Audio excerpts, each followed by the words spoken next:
So here's the thing about RAG, is that almost every application that uses LLM today needs some version of it. Because the moment you want to answer questions about your data, about the data of the user, about your dog, you are doing RAG whether you call it or not. But what I know for a fact is, for some reason, a lot of teams are scared of implementing RAG in some way. I'm not sure if the scared is the right word, but they think that implementing RAG pipeline is really complicated feature. You need to set up the vector database, you need to manage embeddings, etc., etc. When in reality, to build a decent RAG pipeline, you actually need like a few files and you're good to go. So today I want to show you how you can actually build a decent RAG pipeline with Mastra. I'm going to walk you through the whole pipeline, the whole implementation. We're going to talk about what is RAG, and let's get into it. So really quickly, I want to answer the question, what is RAG? RAG stands for Retrieval Augmented Generation, meaning that before answering the question, model looks up additional information and takes this information as a context before answering the question. A lot of people, for some reason, think about RAG as only this pipeline where you first get the chunks from the document that user uploaded, then you create embeddings, and then you query the vector database. When in reality, it can be anything. Any additional lookup that your model does before answering the question is basically RAG. But an application that I built for this video, we are doing a regular RAG pipeline. So what we are doing is that user uploads document, we're creating chunks. So we are taking this document and breaking it down into chunks. Then we're generating embeddings in our vector database. Then we are storing those embeddings in the vector database. And then we're giving our LLM like a tool to look up information from the vector database. And so the next time user asks some specific information about dogs, let's say, the model will call a tool that will query the vector database. We're gonna get multiple chunks of the information, and then we're giving it as a context, as an additional context to the LLM, and then we are answering the question. That's pretty much it, the whole pipeline. So here's what we can do. I have this file of some company, some mock company. I can upload this file here into our application. What it's going to do is going to chunk this file. It's going to create chunks from this file, then create embeddings, and then put those embeddings into the vector database. So if I do that, it's going to process the file. It did it really fast as well. And that's it. We have our document in our vector database. And if we go into the chat and I ask AI about the company, and I'm going to send this message, what it's going to do, it's going to call a tool to search relevant information. Here we can see the query. It's going to do it a few times. And then we can see the response. And you can also see that we have inline citations from the document itself. So we can see the actual like reference point, the actual context that AI got. Let's start from when a user uploads the file. So when a user uploads the file, we're calling this endpoint, post endpoint, where we have some validation for the files or the text. You can also see that we can just insert the text, and we're going to parse it as the file, as the content.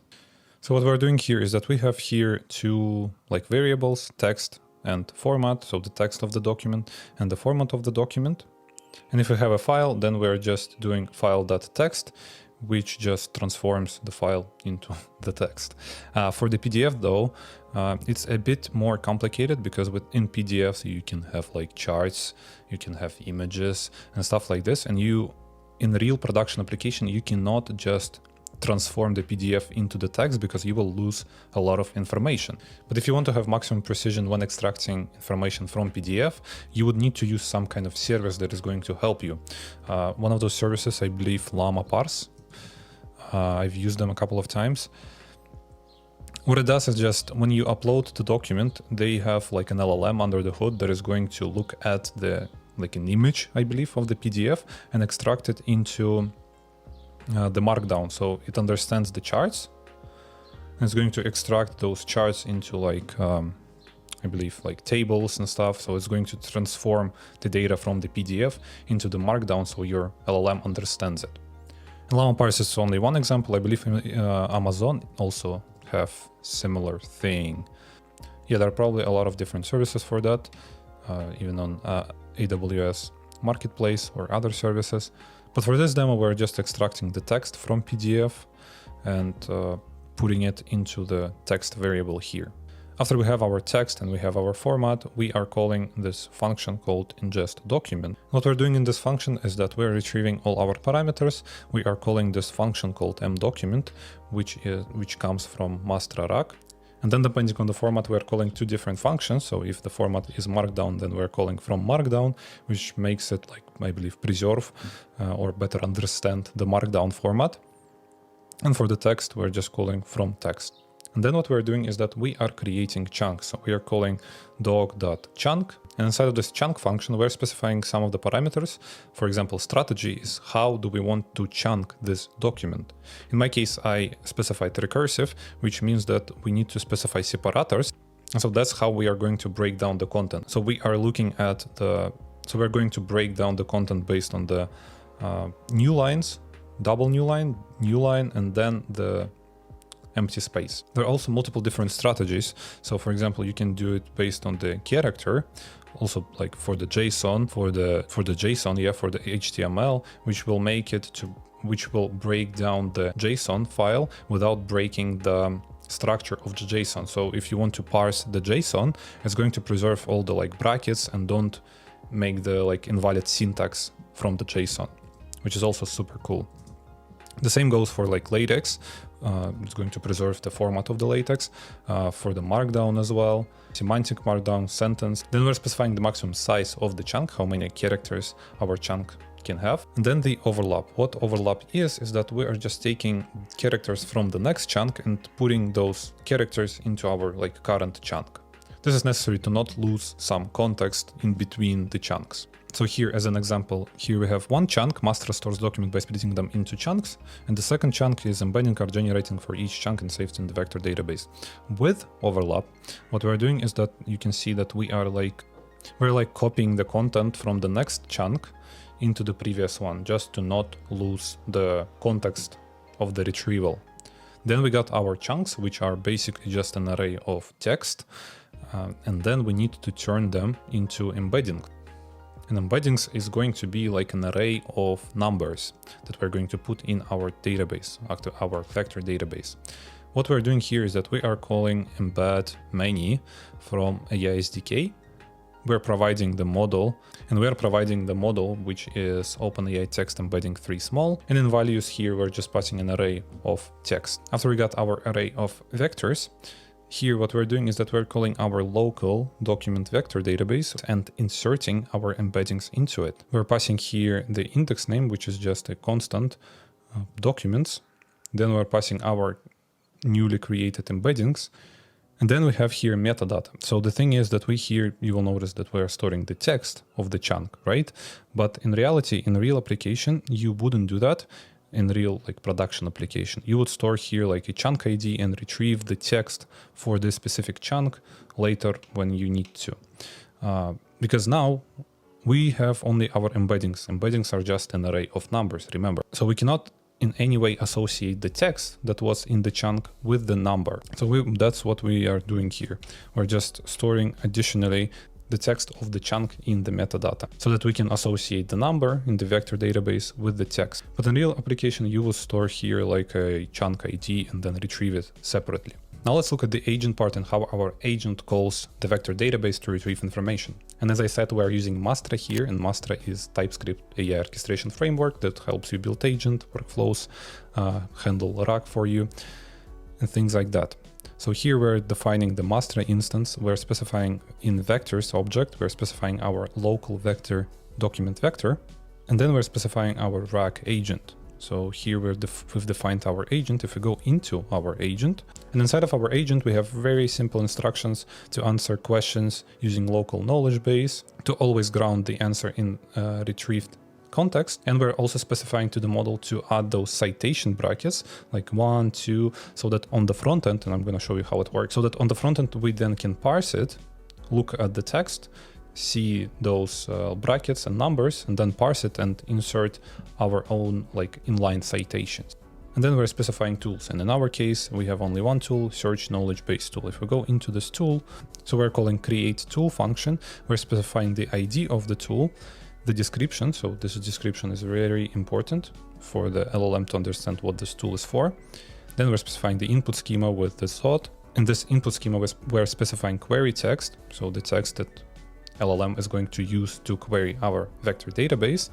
Then top K is how the number of chunks to retrieve, basically. Then we're specifying the output schema, which is in our case is just relevant context, which is just a string.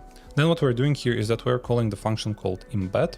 So what this embed function does basically is just turns this query text that LLM provided into the embedding, so into the number, so that we can associate the number to the numbers in the vector database and retrieve the relevant chunks.